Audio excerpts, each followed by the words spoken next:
আজকে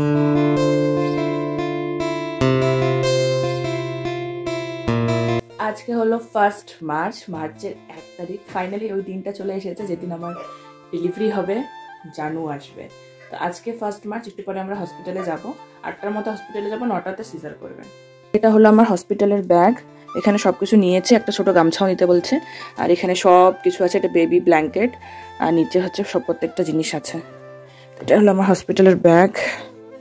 এখানে আছে আমার রিপোর্ট সবগুলো, আর এই বালতিটাও নিতে বলেছে। তো এটা হলো আমার হসপিটালের জিনিসপত্র। 9 মাস ধরে যে দিনটার ওয়েট করছিলাম, আজকে সেই দিনটা চলে এলো। ডক্টর আমাকে ডেট দিয়েছিল 28 ফেব্রুয়ারি আমার সি সেকশনের জন্য, কিন্তু আমরা ডক্টরকে বলেছি যে 28 ফেব্রুয়ারি তো মাসে শেষ হয়ে যাচ্ছে, তাই জানুর পাপার ইচ্ছে যে 1 মার্চেও ডেলিভারিটা হোক। আর 1 মার্চে বার ছিল স্যাটারডে, আর জানুর পাপার বার্থও স্যাটারডেতে হয়েছে, আর জানুরও স্যাটারডেতে হবে। তো এটা প্ল্যানিং করে আমরা ডেটটা চুজ করেছিলাম 1 মার্চ। আর আজকে কিন্তু 1 মার্চের সকালে আমরা সবাই রেডি হচ্ছিলাম হসপিটাল যাওয়ার জন্য। সবার মধ্যে এক্সাইটমেন্ট তো ছিল, তার সাথে আমরা অনেকটা নার্ভাসও ছিলাম। কিন্তু সত্যি কথা বলতে আমি এক ফোঁটা নার্ভাস ছিলাম না। আমার মুখটা দেখেই জানা যাচ্ছে আসলে এই দিনটার অপেক্ষা আমি অনেক দিন ধরে করছিলাম, তার জন্য হয়তো আজ আমি এতটাই খুশি। কিন্তু জানুর পাপা কিন্তু অনেকটাই ভয় পাচ্ছিল, কিন্তু আমার সামনে শেয়ার করছিল না। তো চলো এখন আমরা ওয়েট করছি ঠাকুর প্রণাম করে সবাই মিলে বেরিয়ে যাব। আর এখনও কিন্তু আমি জানি না যে আমার বেবি বয় হবে না বেবি গার্ল হবে।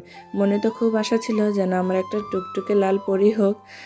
তো চলো তোমাদেরকে পরে বলবোই যে আমার কি হয়েছে, বেবি গার্ল হয়েছে না বেবি বয় হয়েছে। এখানে আমি ঠাকুর প্রণাম করে নিচ্ছি।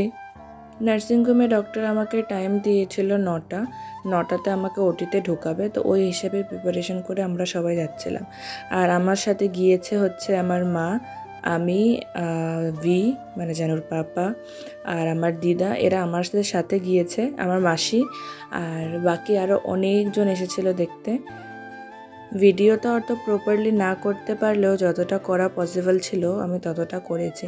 যারা যারা এসেছিল সবাইকে ক্যাপচার করতে পারিনি, মানে যতক্ষণ আমি সুস্থ ছিলাম ততক্ষণই ভিডিওটা করেছি। ওটির পরে তো ভিডিওটা করা আমার পক্ষে পসিবল ছিল না। আর সেই সময় সবাই আমাকে আর জানো কিনা এতটাই বিজি ছিল কি কারো ভিডিও করার কথা মনেই ছিল না।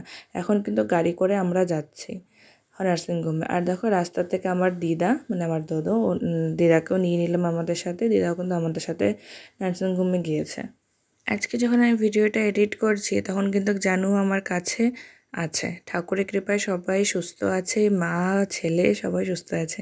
আমার ছেলে হয়েছে, সবাই সুস্থ আছে, ও আমার কোলে ভালো মতন আছে।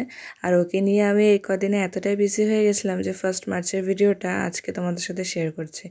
জানি অনেকটাই লেট হয়ে গেছে, কিন্তু কিছু করার নেই। এখনও কিন্তু বেবি বয়টা আমার এই বেবি বাম্পের ভিতরেই আছে, এখনও কিন্তু বার হয়নি।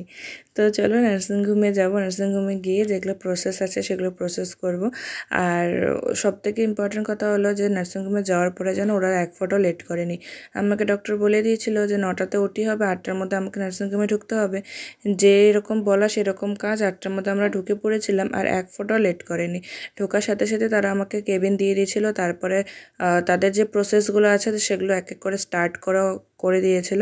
এখানে আমাকে বলছিল যে ড্রেসটা চেঞ্জ করে নিতে। ড্রেসটা চেঞ্জ করে তারপরে হাতের মধ্যে জানি না ওটাকে কী বলে এটা পরে তারপরে আমি ওটিতে চলে গিয়েছিলাম। খুব সাকসেসফুলি ওটিটা কমপ্লিট করার পরে আমি কিন্তু এই কিউটি পাইটাকে দেখতে পেয়েছি। আর ওটির মধ্যে ডক্টর আমাকে দেখিয়েছে যে আমার বেবি বয় হয়েছে না বেবি গার্ল হয়েছে।